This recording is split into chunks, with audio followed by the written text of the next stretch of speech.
Hello, LinkedIn. Welcome to Business Unusual, the show where we talk about how coronavirus is affecting the way that we work and live. I'm your host, Joe Milord, a news editor here at LinkedIn. Today's episode will focus on gig drivers, the independent contractors that deliver groceries to our homes through services like DoorDash and Grubhub, and shuttle passengers back and forth through companies like Uber and Lyft. Weeks ago, with the $2.2 trillion stimulus that Congress passed, these workers were included in an expanded version of unemployment benefits. Yet, weeks after that passage, Bloomberg reports that only two states have actually accomplished this extension. Translation: the majority of gig workers have not reaped those benefits. Meanwhile, there are other gig workers who have been essential to the general public's efforts to socially distance. Later in the show, we're going to be talking to a couple of them. All of them live in major metropolitan areas across the country. But first, let's get to our first guest. He's a senior contributor at the Rideshare blog. Welcome to the show, Jay Cradeur. Hey, Joe. Great to be here. Yeah, the Rideshare Guy. We do articles and videos. So yeah, it's great to be with you here. Right, and I was actually looking at one of your videos recently and saw you and your co-host talking about the benefits that were available to drivers, at least on paper, but not actually getting to them. And we see that the majority of the country, like I said before, is not actually reaping those benefits. What exactly is the problem there? So typically unemployment was for companies that had employees. So those companies paid payroll taxes and that went into the unemployment fund. So when an employee would file for unemployment, they would list their employer, and then the unemployment office would check with the employer, verify it, and boom, they got their benefits. So when someone like me, an independent contractor, so I am not classified as an employee, when I went and filed about a month ago with the state of California, and I put Lyft as my employer, what I got back was not a denial, but it said I was entitled to zero benefits.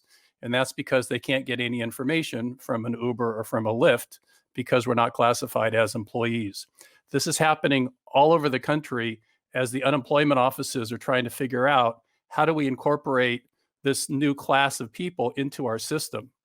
In California, just last Friday, we were notified on the EDD website that California is creating a new portal, a new website just for these independent contractors, people like me, so that we're going to be able to go and apply.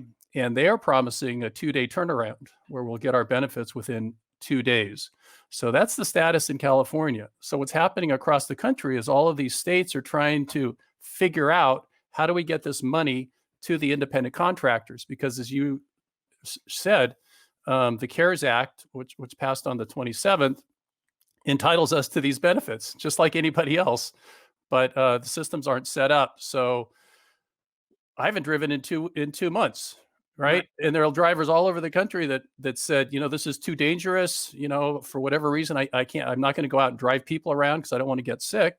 But there's no money coming in, and it looks like you said 2 states have got it sorted out. But for the great majority of drivers, we're not getting any money, and it doesn't look like we're going to get any money at least for another couple of weeks. And that's in California. Other states, it could be even longer than that. Right. And we should mention that you've completed over 25,000 rides yourself through Uber and Lyft. I want to get to another thing that you mentioned right there, that no money is coming in. Before, let's say a couple of weeks ago, it looked like there were about a handful of options for drivers to access relief measures. You guys have talked about it, including the PPP loan, including unemployment benefits, including the stimulus relief check. Right.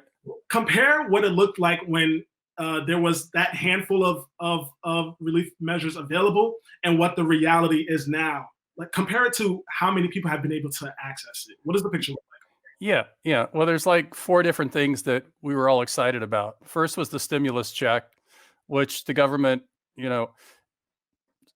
seems to be pretty slow in getting those out. I still haven't not received mine. I was told I'm going to get a check now mailed on the 24th. Some people are getting their money, so that seems to be happening slow. The next one is the unemployment, and wow, that looks so great. That was going to be regular unemployment, which in California could get you $450 plus an extra $600 a week for 16 weeks. So that's like over $1,000 a week. For most drivers, that would be great. But as we've detailed, that has not happened. Then there was the EIDL, which was supposed to be a $10,000 grant, which sole proprietors, independent contractors could apply for. Everybody went and signed up for that. I've scoured the internet and I found one person who's a driver who got $1,000 and one other person that said they got $1,000. So it went from a $10,000 grant to $1,000 per employee, which for most of us is one. So, but even that, we're not seeing the $1,000.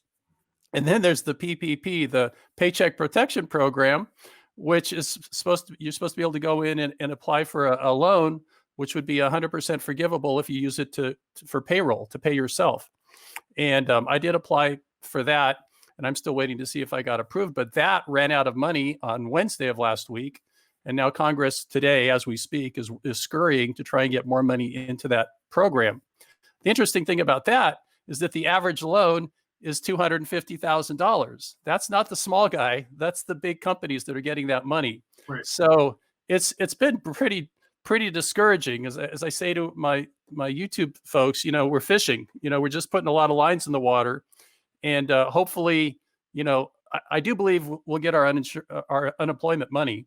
It's just going to be pretty late, but we should get it for the entire time that we qualify for it. So it's a delay. So I'm hopeful for that.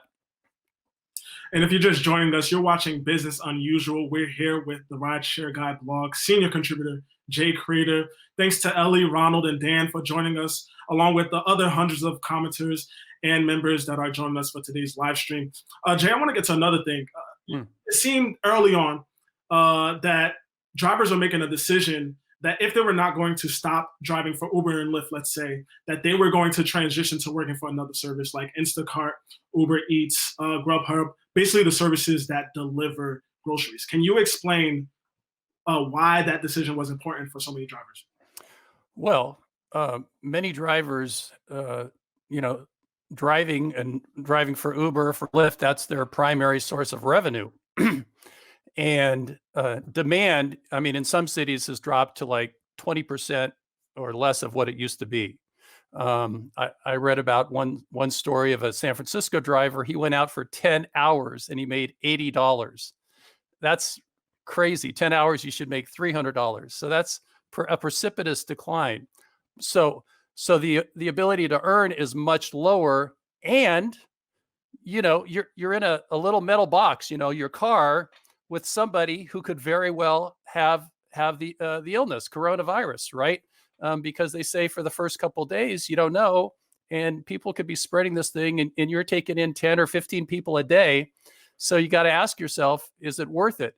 Is it worth it for me to get sick and then go home and not know for 2 days I've got it, and get my wife or my kids or my mother or whoever sick as well?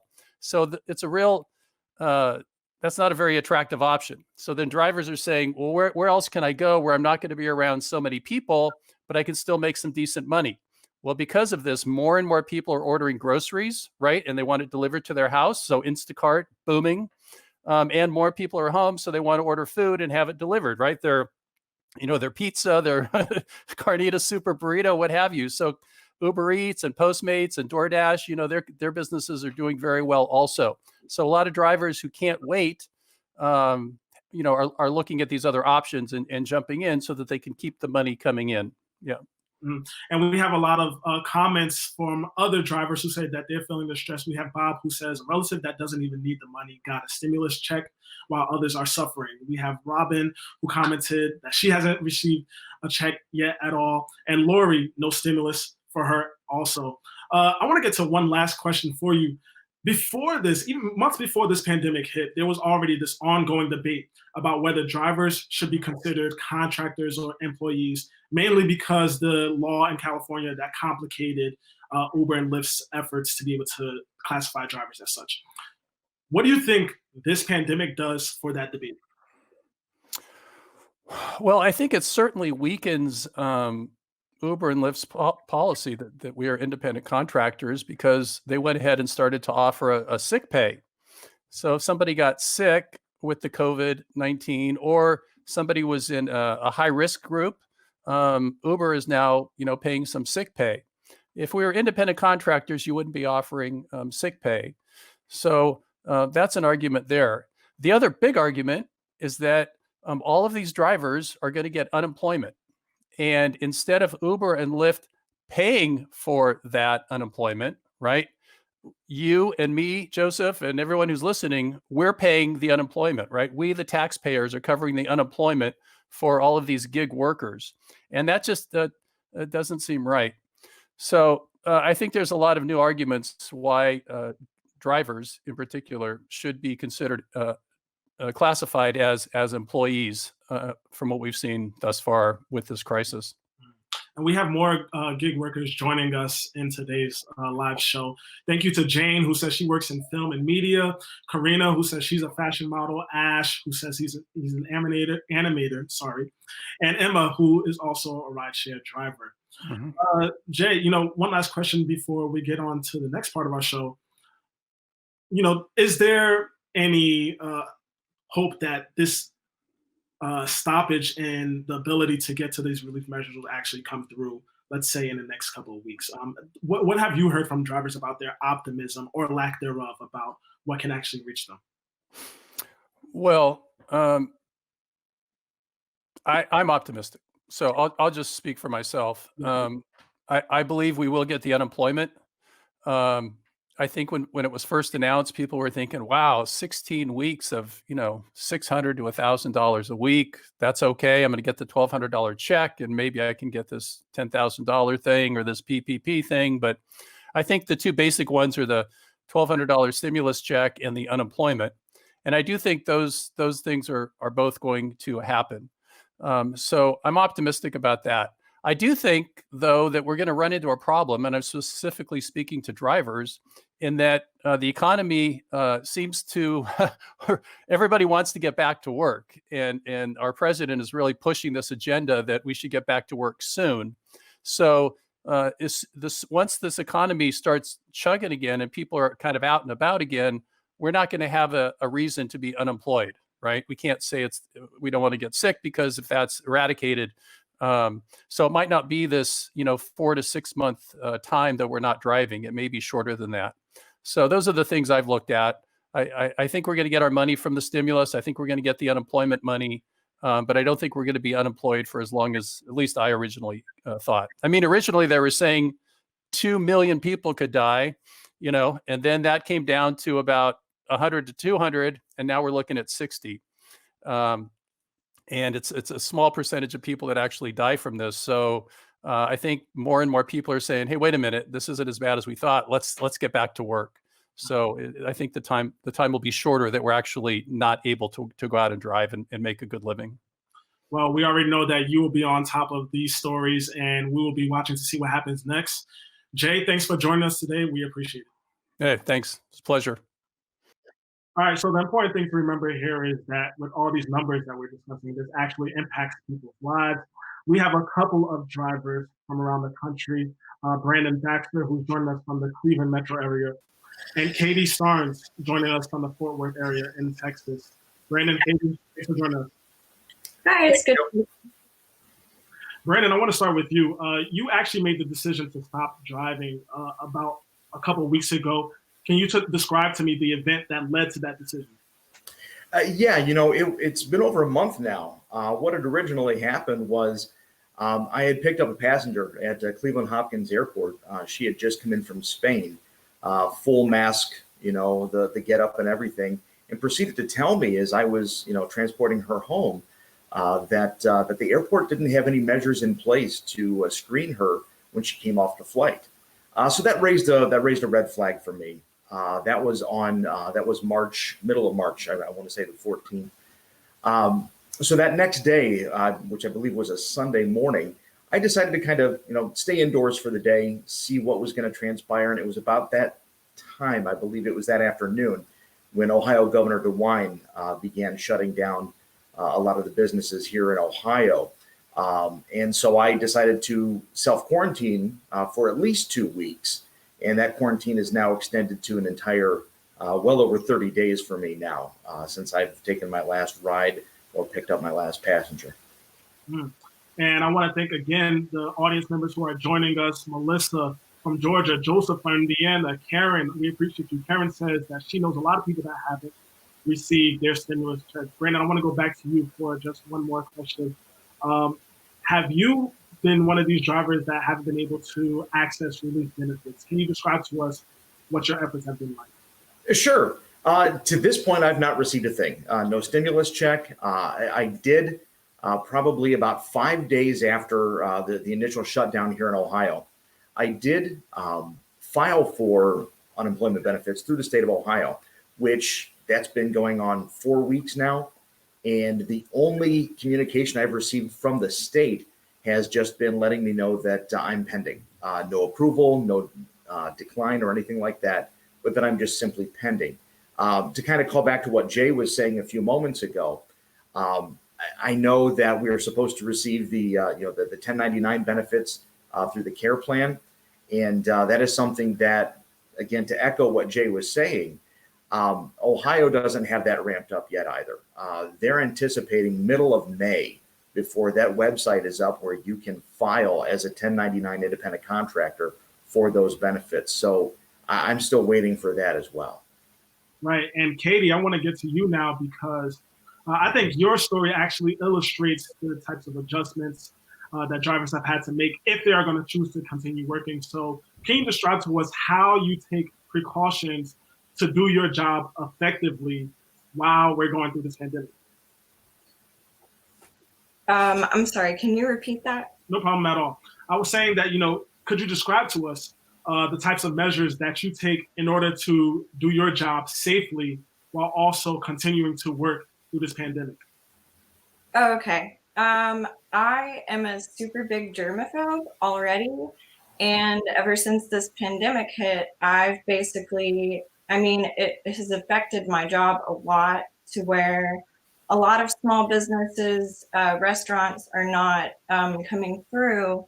So it's more fast food. But what I'm doing is I'm researching all about the coronavirus, how you can touch something that somebody else has touched. So my boyfriend, he's a cosmetologist and we have a ton of gloves. So I basically changed my gloves a whole lot. I carry around 70% alcohol spray. I spray everything. I clean the bags. I wear like a PM 2.5 face mask that I bought when the pandemic hit. And I also have nose filters that are PM 2.5. So that would help me not get it, or if I already have it, not spread it. But I've been super cautious. I also wear safety goggles and I send out text messages when I'm delivering food to the customer. I tell them, even if they don't pick the option to leave the food at the door, then I will tell them, hey, I'm going to leave the food at the door because it's safer for both you and me with this going around. And Katie, you were talking about the fact that you started to take all of these measures, have all this equipment to protect yourself. But during this time, during the past couple of weeks, have you ever thought about whether you will continue driving? Was there ever a decision that you had to make about whether you would stop or stay, or was it just, an easy decision for you? Absolutely. I'm definitely considering another job. I actually bought like a whole computer and everything. I just don't have an Ethernet cable yet, but I'm looking for work from home jobs because I am at risk. I have asthma. I grew up with asthma, severe allergies. So I'm looking, but for now, I just do what I can do. And, it's at least I'm not an Uber driver to where I have somebody in the car. Because if I were, then I would definitely not do that anymore. I wouldn't take the risk. And for those watching us, a reminder, you can chime in the comments. We'll get you your thoughts later in the show. Brandon, I want to get to you now. Another thing that we touched upon in this conversation was the fact that even if benefits haven't reached some workers yet, that there is some optimism for it to come in the next couple of weeks. But could you describe to us, what is the effect of that wait period? What is the effect of the idea that some type of relief measure could come during 1 week, but it only comes 2 weeks later or 1 month later? Well, like Jay, I'm an optimistic person, so I like to hope that or think that that is coming, but hope's running really thin at this point. I like Katie was just saying here a second ago. I've been, because I came off the road and I'm not transporting people. I have been applying for jobs daily. I spend hours in front of my laptop, just applying for jobs, work from home gigs, because like Katie, I don't want to put myself out there. I have 3 small children. They live with their mother. I have not seen them in over a month because of quarantine purposes. And she's still working. I mean, God forbid something were to happen to her, I would have to remain healthy for my kids' sake. So these are all things that I take into consideration. Again, continuing to try and find employment out there, even if it means that once everything opens back up and we are, approved to go back to work, I don't even know that I would want to go back out there as a driver for a few extra months until, it shows that things have either slowed down or died off completely in terms of the virus. And I'm seeing a lot of people in the comments, and by all means, if you guys have ideas for helping others with resources to get jobs, drop them in the comments below, share more of your thoughts. Katie, one thing I want to get is an idea of the reliance on the general public for workers like yourself. Have you seen any type of increase in demand or increase in the amount of gigs you've gotten since more and more people began sheltering in place? Increase in jobs or deliveries? Yeah, increase in deliveries, increase in the amount of demands for these deliveries. I've seen a lot more increase in the need for Uber Eats drivers. I think that a lot of Uber Eats drivers right now are being super cautious and they're not driving as much. Or if they do, they just probably think they're invincible. I'm not too sure, but I have seen a lot more job postings for work at home, but unfortunately not enough. I think that would be great if there were more opportunities. It's been super difficult, especially as an Uber Eats driver. I know that real Uber drivers have it difficult, but one funding that was going on was for restaurant workers. There was the restaurant aid that I think Guy Ferrari did, and they posted a website for the Restaurant Relief Fund, but every time somebody applied, it crashed. So I think hundreds of thousands of applicants got to it, and last I saw about it updated was the 10th, and they haven't said anything since. So I mean, it's pretty hard right now. I'm not too sure about everything opening up soon. I think everyone still needs to be super cautious. And I want to thank our commenters once again. Thank you, Beatrice, for joining us, who says she has an independent car service. Thank you to Leslie, who says she's shifting how she's doing business because she cannot rely on PPP. Brandon, I want to ask, what are the types of gigs that you think that you would suit you now? Because I think one thing that's important to remember is that when we talk about the gig economy, it doesn't just vaguely refer to drivers who are in Uber and Lyft.